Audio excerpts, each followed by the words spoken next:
exactamente no para una comunidad especializada, aunque obviamente tiene mucha información especializada, es una prosa muy accesible. Aún así, una traducción al español, la verdad es que no se lee como una traducción, sino como si estuviera escrito en español originalmente, y da un panorama muy completa de lo que está pasando en América Latina. La verdad es que es sorprendente lo actual que es, siendo un libro que originalmente fue escrito en 2008, y tantas cosas que han pasado desde 2008, la crisis económica, para empezar, que Bill mismo menciona en su prólogo, el derrumbe internacional de 2008, 2009, precisamente. Ustedes saben que México en 4 trimestres, o sea, el equivalente a un año, nada más que se repartió entre 2 años, por suerte de los tecnócratas del gobierno, perdió el 9% del Producto Interno Bruto. Fue una crisis económica de grandes proporciones. Y luego, obviamente, todos los procesos políticos más recientes no están incluidos, pero este libro nos permite entender lo que ha pasado estos años, lo que siga pasando. Eso demuestra la profundidad del análisis que, si bien se detiene oficialmente en 2008, los procesos siguen bien y cada año se van demostrando aún más claramente sus hipótesis y sus descubrimientos. Lo que tenemos aquí es una desmitificación de todo y cada uno, por lo menos los conceptos centrales de lo que es el supuesto de desarrollo liberal capitalista, de ese sistema que supuestamente ganó en 1989, ¿no? Con la caída del muro verde. Supuestamente ya teníamos un nuevo mundo, una nueva sociedad, en que lo único que nos tocaba era abrazar la globalización, entrar en el neoliberalismo, abrazar la democracia y la tercera vía, ¿no? Se llamaba, y este gran concepto del desarrollo. Todos y cada uno de estos conceptos los van desmontando a partir de hechos concretos y estudios muy específicos en la realidad específicamente de América Latina. Vemos, por ejemplo, quizás es lo más importante, que el neoliberalismo no es un proyecto económico. Se nos vende la idea los tecnócratas, los neoliberales nos dicen, mira, puede ser que estés en desacuerdo o de acuerdo, podemos debatir modelos de desarrollo económico, pero al final de cuentas el neoliberalismo es lo más avanzado y es una teoría económica de desregulación, de apertura de mercados, de libre comercio. Eso es el neoliberalismo. Lo que Bill nos demuestra aquí es que el neoliberalismo no es un proyecto económico, y mucho menos de políticas públicas, sino un proyecto político y de clase. Lo que implica aquí, lo que estamos viviendo, no es el cambio de filosofía hacia la economía o una filosofía de políticas públicas, sino una reconfiguración de la estructura de clases de dominación a nivel no solamente nacional, sino internacional. México y toda América Latina está insertándose en procesos, es una palabra muy anodina, ¿verdad? Está siendo arrastrado por las olas de una reconfiguración de clases a nivel internacional que cada día nos hace menos viables y de una conciencia construida con dedicación y profundidad. También decía Said, retomando a Eliot, que el gran problema que enfrenta países y naciones, que se refería a Palestina, pero también esto se puede aplicar a América Latina, de la necesidad de recordarle a los ciudadanos de los países centrales de que, retomando a Eliot, decías ahí, existen otros ecos en el jardín, es decir, hay otras voces aparte de la de ellos. Creo que el libro de William nos ayuda de una manera rotunda porque abunda en esas dos direcciones. En primer lugar, recordarnos de que es imposible avanzar en la construcción de un mundo nuevo, o como diría el Foro Social Mundial, de otro mundo posible, si no nos pertrechamos de un pensamiento potente, poderoso. Necesitamos, antes de actuar, reflexionar seriamente. Y en términos generales, dentro de lo que es los grandes movimientos sociales y políticos en América Latina, hay demasiadas concesiones a la intuición y una marcada dificultad para pensar de una manera mucho más plena, profunda, respecto a los desafíos que tenemos por delante. Y creo que también el libro de William, publicado en inglés, hace de él un instrumento fundamental para que la voz de América Latina se escuche dentro de la academia norteamericana. Si ustedes pasaran, como diría algunos de nuestros autores del siglo pasado en México, en particular José Agustín, al remitirse a aquellas ciudades lejanas, alguna época o algún periodo de su vida en Estados Unidos, se darían cuenta de lo poco que el mundo latinoamericano y nuestros problemas, la vida de nuestro continente, se refleja en la gran media en Estados Unidos. Prácticamente no existimos. Si ustedes hicieran un recuento de las veces, por ejemplo, que aparece México en la gran prensa norteamericana, se darían cuenta que somos prácticamente una noticia, un verso suelto presente en algunas cuantas ediciones y sobre todo en todo lo que tiene que ver con algún aspecto trágico de nuestra historia reciente. Creo también el libro de William trae un elemento crucial para el debate actual en México, que es la importancia de reflexionar sobre las otras experiencias de emancipación que se han desplegado en el continente. Es notable cómo, por ejemplo, dentro del pensamiento político en México y sobre todo dentro de los principales sujetos políticos de nuestro país, América Latina está muy distante también. Y voy a remitirme a una anécdota que es muy interesante, que fue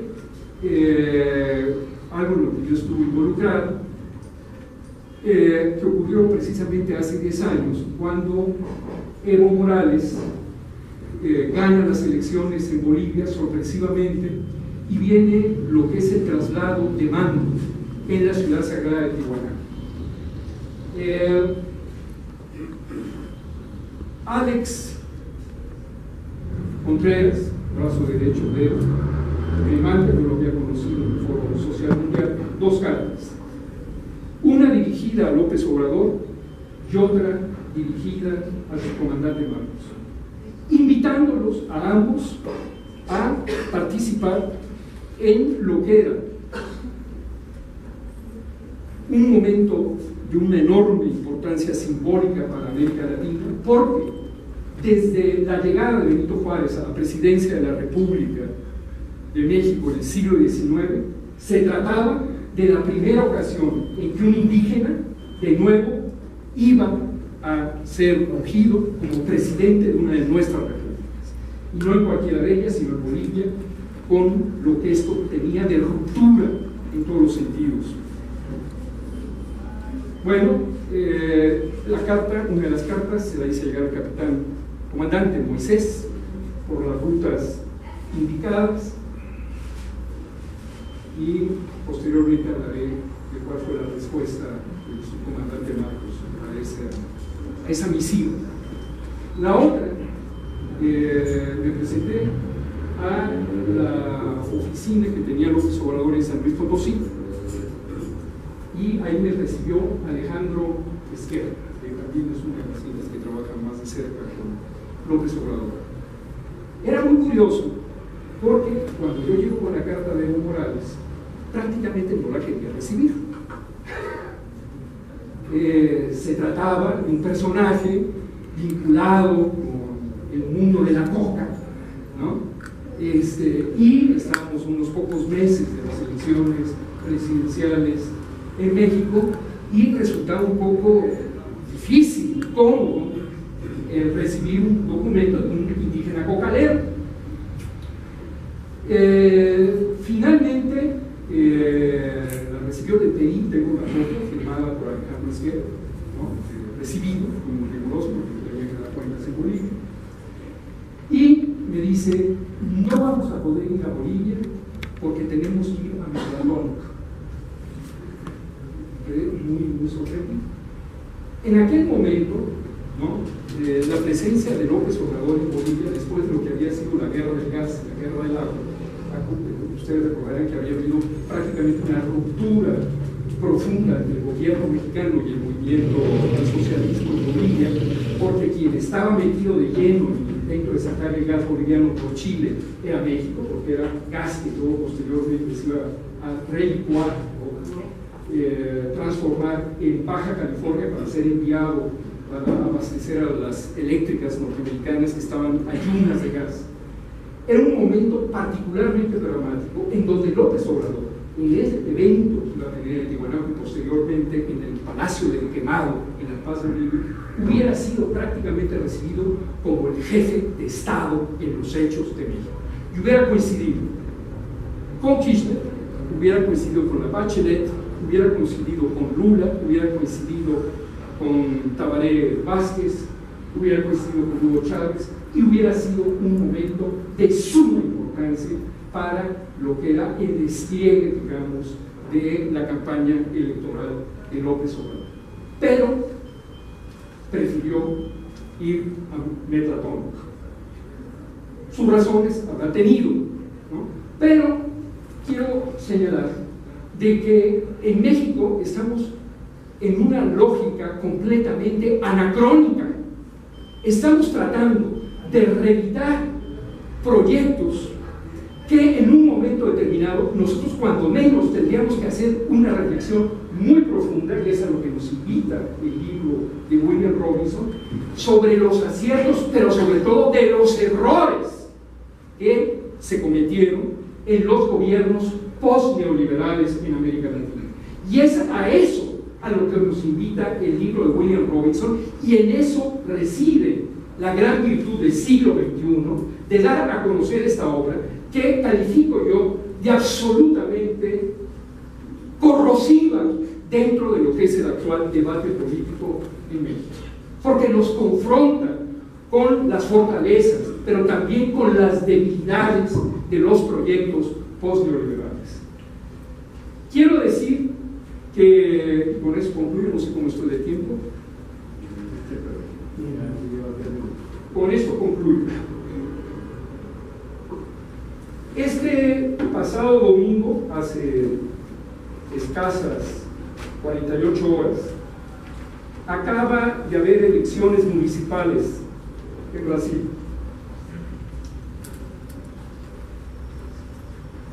Voy a dar algunos datos.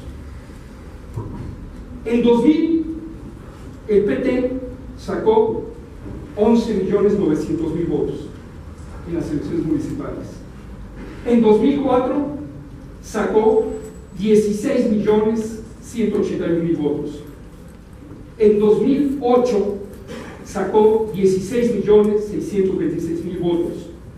En 2012, en las elecciones municipales, obtuvo 17 millones de votos, lo cual le permitió que la población gobernada por prefeitos, como se le dice en portugués, alcaldes, por el PT, alcanzara cerca de los 40 millones de personas.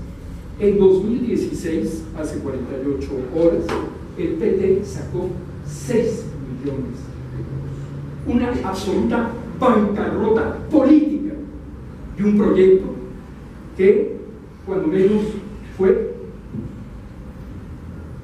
muy esperanzador para lo que en su momento parecía como la construcción de un nuevo orden, de un nuevo proyecto, de una alternativa al liberalismo. Se podrá decir que esto es resultado, digamos, de un clima de hostilidad, de conspiración, de maniobras, ¿no? Pero también el resultado de grandes errores. Y el día de ayer también les sugiero que entren ustedes a un periódico maravilloso de la izquierda brasileña que se llama Carta Mayor, que es probablemente el periódico más importante de la izquierda brasileña. Y en Carta Mayor básicamente es una lectura, una profecía de lo que son los gobiernos de izquierda, que sustituyen lo que es la movilización y la educación política de masas y la actuación central y protagónica del pueblo en los asuntos de la República por maniobras parlamentarias y por un criterio paternalista, ¿no?, de construcción de los asuntos públicos desde lo que son los órganos de los estados. Y ahí, finalmente, dice Carta Mayor, fue como se fue tejiendo esta gran derrota del PT. Entonces, repito, el libro de William es importantísimo porque reintroduce el debate de América Latina en México, y no podemos construir un proyecto alternativo de nación en México sin discutir qué pasó en América Latina en los últimos 10 años, y tenemos que asumir los errores de la izquierda latinoamericana como errores propios para no repetirlos. Muchas gracias.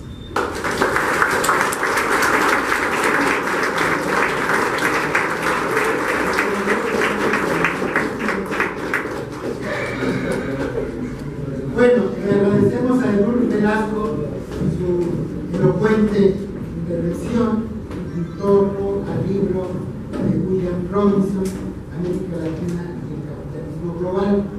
Gracias a la magia editorial o a la técnica editorial, le puedo contar al público que en el libro del profesor Robinson hay más de 100 intervenciones relacionadas con Brasil. Pero ahora me toca darle la palabra al doctor Ackerman. Voy a leer brevemente su currículo para continuar con el saludo del público del libro de William Robinson. John Ackerman, M. Ackerman, es investigador del Instituto de Investigaciones Políticas de la Universidad Nacional Autónoma de México, doctor en Sociología Política por la Universidad de California, Santa Cruz, y doctor en Derecho Constitucional por la UNAM, miembro del Sistema Nacional de Investigadores, presidente adjunto de la Sociedad Internacional de Derecho Administrativo y director editorial del Mexican Law Review, profesor de Derecho Constitucional en la Facultad de Derecho, y también ha dictado cátedra en la Universidad de Washington, D.C. y en Sciences Po en París.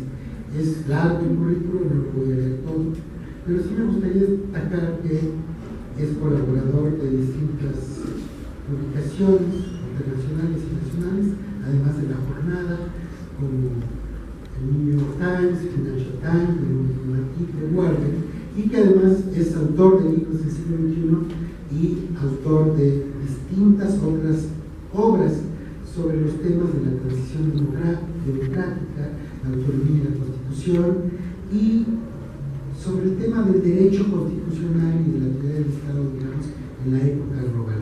Con ustedes el doctor John Ackerman.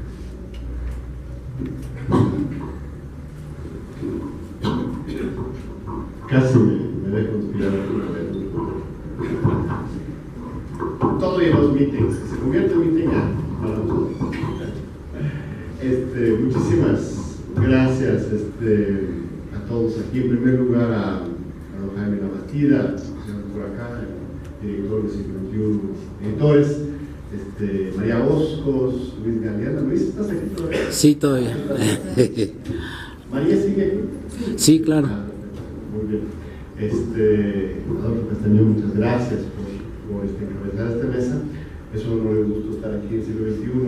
De nuevo, mis primeros dos libros, mis primeros dos libros eran aquí con el Siglo XXI, y realmente es toda una institución, un legado de una sociedad activa, autogestiva, como La Jornada, como Procesos, Siglo XXI Editores, son productos de una época de efervescencia social, de organización social, que generaron estas instituciones que hoy siguen dando grandes frutos con respecto a la invitación al pensamiento crítico, filosófico, profundo y global.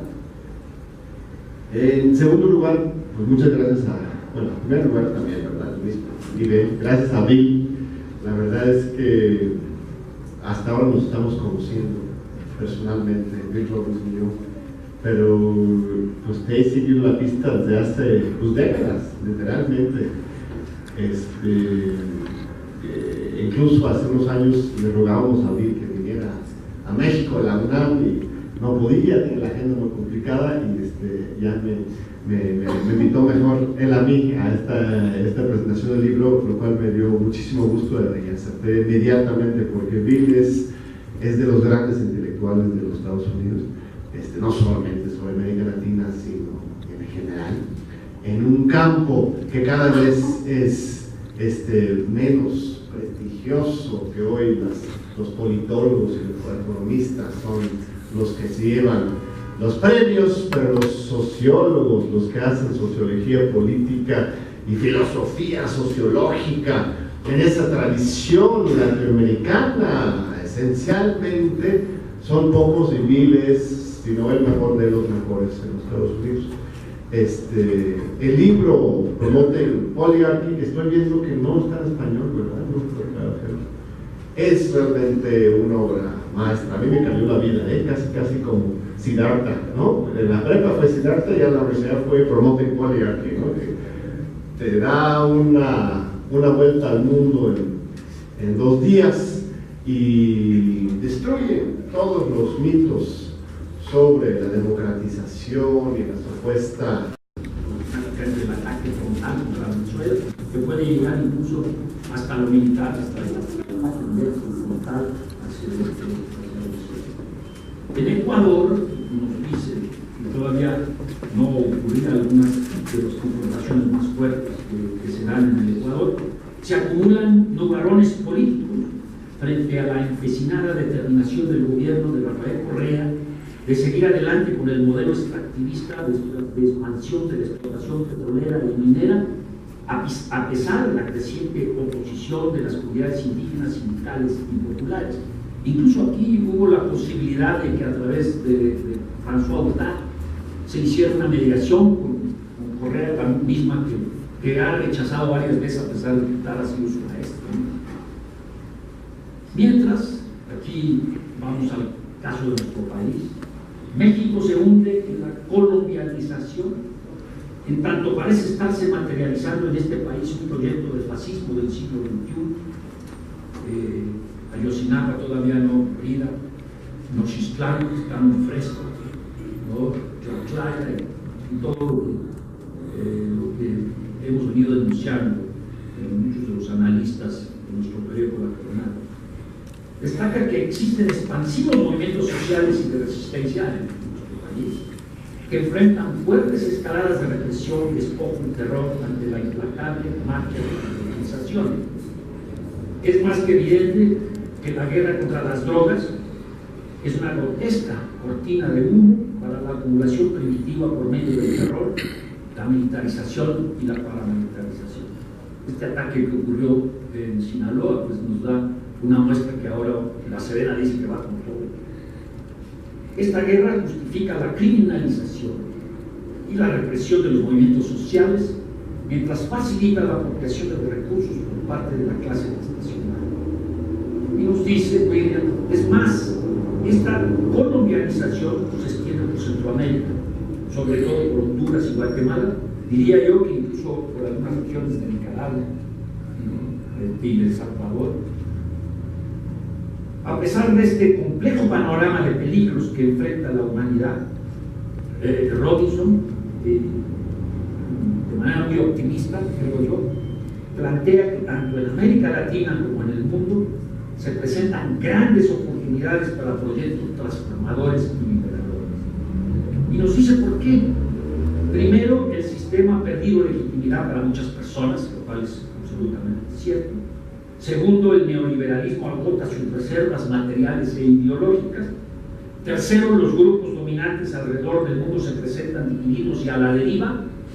Cuarto, la tercermundialización del primer mundo abre nuevas oportunidades para practicar la política radical globalizada, o sea, para desarrollar alianzas orgánicas entre el norte y sur.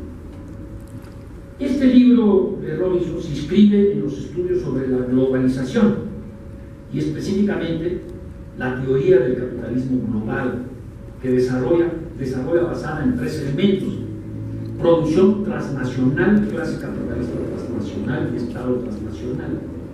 No es que sean términos, es que son conceptos detrás de los cuales hay todo un esquema de pensar en el, la cual aplica este esquema o perspectiva para explorar y revelar los cambios trascendentes que ha sufrido América Latina en las últimas décadas. Para nuestro autor, la globalización es la dinámica subyacente que impulsa los procesos sociales, políticos, económicos, culturales e ideológicos alrededor del mundo del siglo XXI. A medida que cada nación y región es integrada dentro de las estructuras y procesos transnacionales emergentes, han surgido en América Latina y otros lugares nuevas estructuras económicas, políticas y sociales. Nos dice que hay una nueva configuración del poder global que se manifiesta en cada nación y cuyos tentáculos bajan hasta el nivel de la comunidad. Cada individuo, cada nación, cada región están siendo incorporados a los procesos transnacionales que han socavado las autonomías y provincialismos anteriores, aunque han vuelto a renacer otros tipos de autonomías, y eso hay que tomarlo muy en cuenta, porque estas son autonomías nuevas. Esto hace que sea imposible abordar temas locales, lo cual totalmente cierto. Si no es que incluso cualquier asunto de importancia social, política o intelectual al margen del contexto global. Coincido plenamente con el llamado de Robinson a los intelectuales. De hecho, quienes asistimos al seminario de pensamiento crítico contra la hidra capitalista, pues fuimos convocados a lo que Robinson plantea de ejercer una opción preferencial por la mayoría en la sociedad global. O sea, intelectuales, nos dice, capaces de proporcionar a las mayorías populares estos conocimientos teóricos como insumos para sus luchas en el mundo real por desarrollar relaciones sociales alternativas y una lógica social alternativa. En otras palabras, nos dice, los estudios críticos de la globalización tienen que ser capaces de inspirar la acción emancipadora, de reunir a múltiples corrientes en el desarrollo de programas que integren la teoría y la práctica. Por eso nos dice en el libro que todo esto es una acción colectiva, lo que llaman los zapatistas el intelectual colectivo. Yo creo que este libro es parte de ese intelectual colectivo.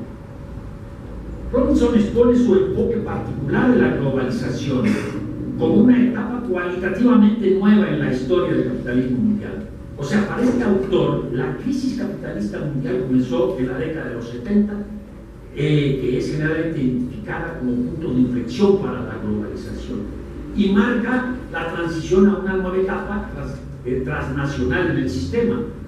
Esto significa que las nuevas élites globales y los capitalistas transnacionales se dedicaron a desmantelar los distintos modelos asociados con el capitalismo nacional corporativo y construir un nuevo régimen de acumulación global flexible, lo que hemos estado viviendo los mexicanos de manera muy radical.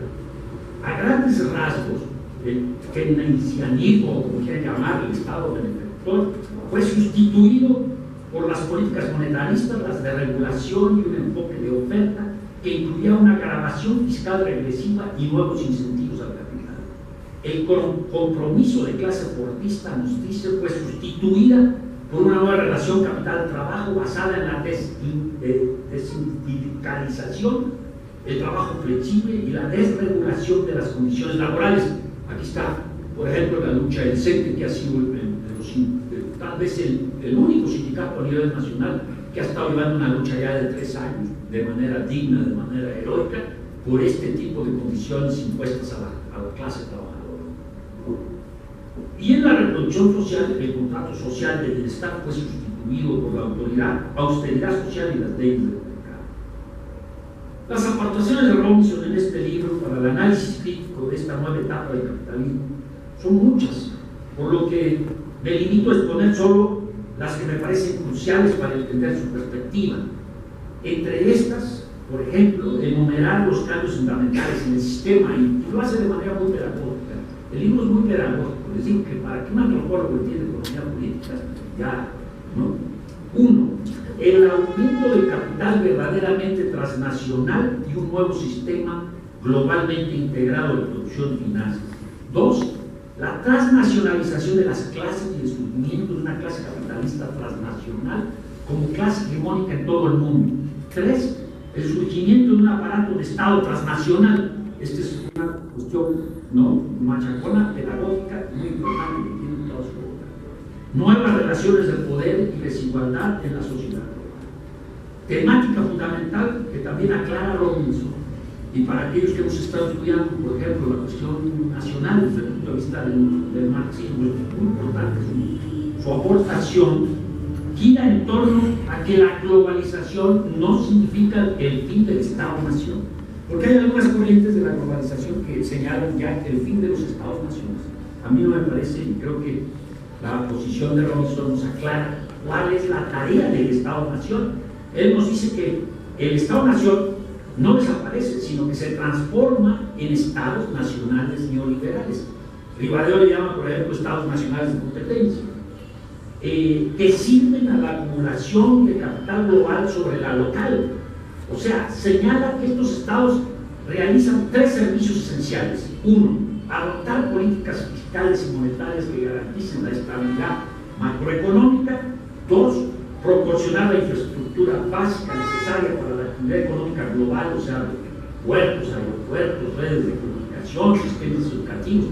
Por ejemplo, ahora que la CENTE, lo que más le dolió al gobierno, lo que hizo la CENTE fue parar el ferrocarril Kansas-Chancay, ¿no?, que va de Kansas a Lázaro Cárdenas. Eso fue terrible para ellos. Y 3, promover el orden social, esto es estabilidad, lo que requiere de instrumentos que mantengan el control social, aparatos coercitivos e ideológicos. Según Robinson, las instituciones transnacionales intentan coordinar el capitalismo global e imponer la dominación capitalista más allá de las fronteras nacionales, y conceptualiza este aparato de Estado transnacional, que él lo denomina como ATN, como una red informal compuesta por las instituciones políticas y económicas inter y supranacionales, pero, y aquí está algo muy importante, junto con los aparatos de estados nacionales que han sido penetrados y transformados por las fuerzas transnacionales, dígase Colombia, dígase México, dígase Perú, y que todavía no han adquirido, dice que tal vez nunca lo hagan, una forma centralizada. La tesis del autor sobre el Estado transnacional implica un triple argumento. 1. La globalización económica tiene su contraparte en la formación transnacional de clase y el surgimiento de este Estado transnacional que es traído a la existencia para funcionar como autoridad colectiva de la clase dominante global. El Estado-nación no retiene la primacía ni desaparece, pero es transformado y absorbido por esta estructura más grande que es el Estado transnacional. Este Estado emergente institucionaliza la nueva relación de clase entre el capital global y el trabajo global, o las nuevas relaciones de clase y las prácticas sociales del capitalismo global.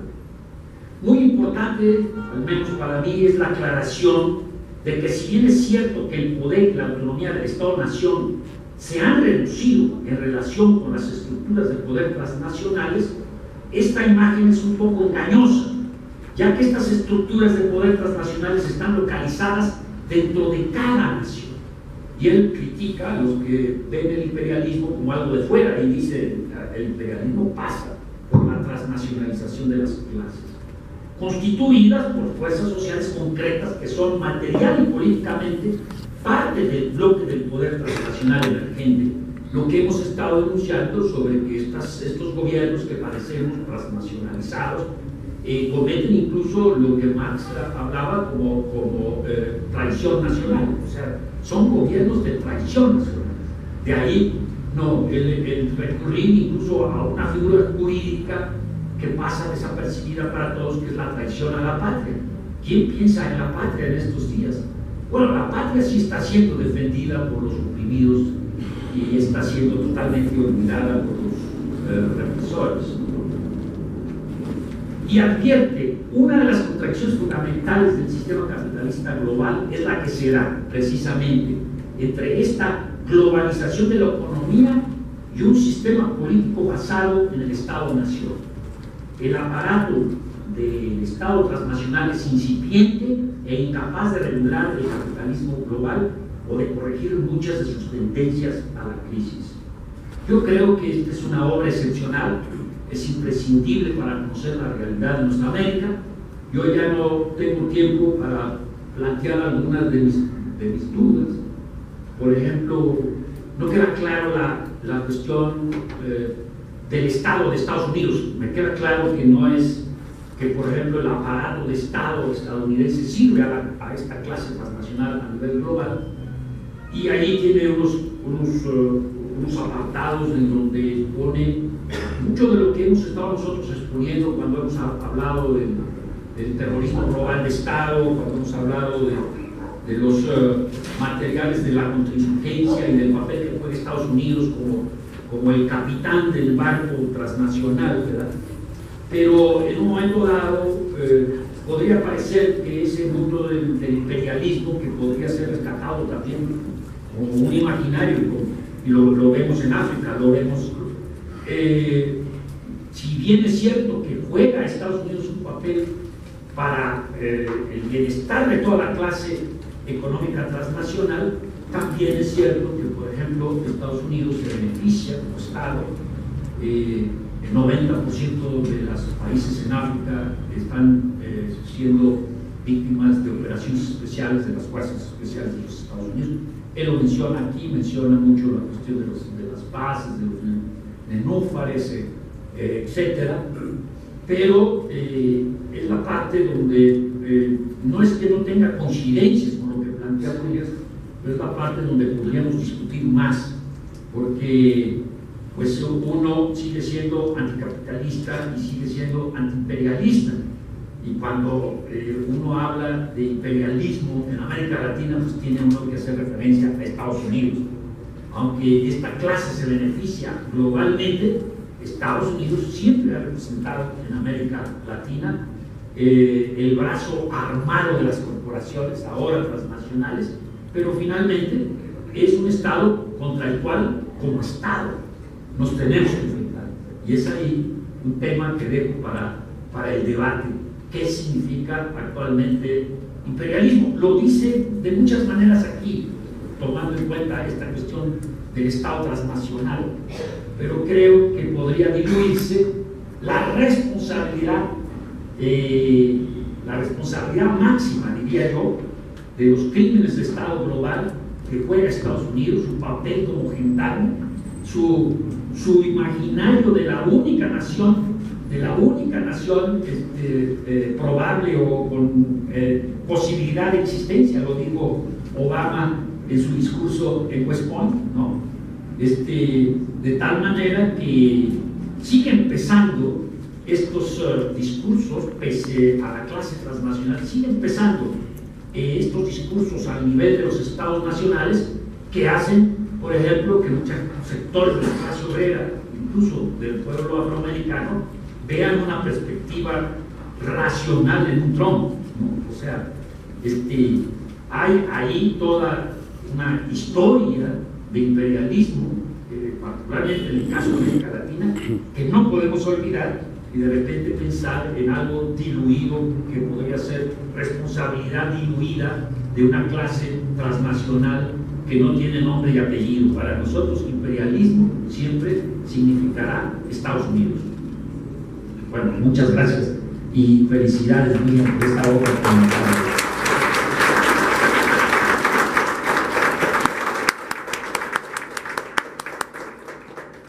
Bueno, le doy las gracias al doctor Gilberto López Rivas por su intervención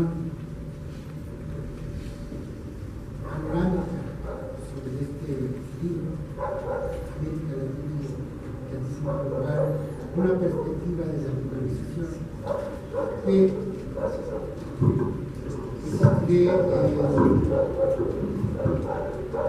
la calidad del objeto libro que tenemos en las manos. Es un libro que está muy cuidado integralmente, tiene un trabajo editorial de los traductores que nos acompañan el día de hoy, tiene fotografías que en algunos casos tomó el propio William Robinson, donde él aparece de alguna manera exponiendo algunos de los capítulos del libro. Tiene un índice de nombres y un índice analítico que nos permite seguir por adentro este laberinto, que creo que va en apoyo de lo que dice el doctor Rivas. Exactamente, no para una comunidad especializada, aunque obviamente tiene mucha información especializada, es una prosa muy accesible. Aún así, una traducción al español, la verdad es que no se lee como una traducción, sino como si estuviera escrito en español originalmente, y da una panorama muy completa de lo que está pasando en América Latina. La verdad es que es sorprendente lo actual que es, siendo un libro que originalmente fue escrito en 2008. Y tantas cosas que han pasado desde 2008, la crisis económica, para empezar, que Bill mismo menciona en su prólogo, el derrumbe internacional de 2008, 2009, precisamente. Ustedes saben que México en 4 trimestres, o sea, el equivalente a un año, nada más que se repartió entre 2 años, por suerte de los tecnócratas del gobierno, perdió el 9% del Producto Interno Bruto. Fue una crisis económica de grandes proporciones. Y luego, obviamente, todos los procesos políticos recientes no están incluidos, pero este libro nos permite entender lo que ha pasado estos años y lo que siga pasando. Y eso demuestra la profundidad del análisis que, si bien se detiene oficialmente en 2008, los procesos siguen bien y cada año se va demostrando aún más claramente sus hipótesis y sus descubrimientos.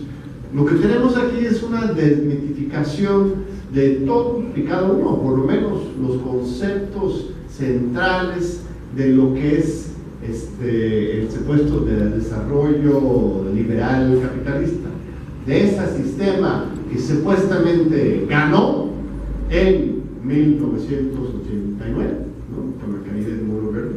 Supuestamente ya teníamos un nuevo mundo, una nueva sociedad, en que lo único que nos tocaba era abrazar la globalización, entrar en el neoliberalismo, abrazar la democracia y la tercera vía, ¿no? Se llamaba, y este gran concepto del desarrollo.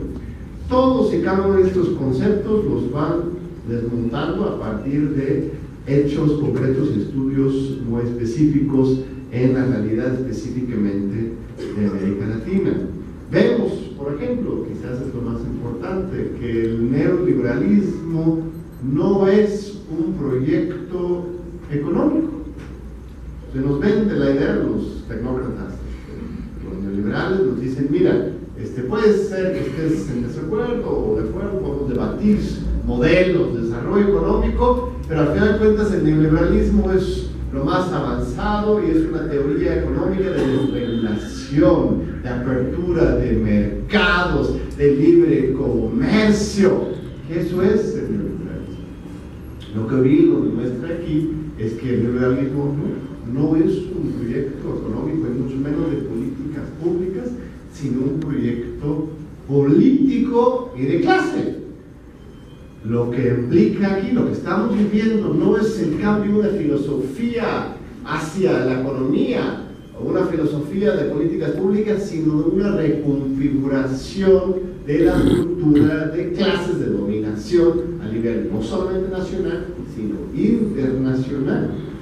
México y toda América Latina está insertándose en procesos, o insertándose es una palabra muy anodina, ¿verdad? Está siendo arrastrado por las olas de una reconfiguración de clases a nivel internacional que cada día nos hace menos viables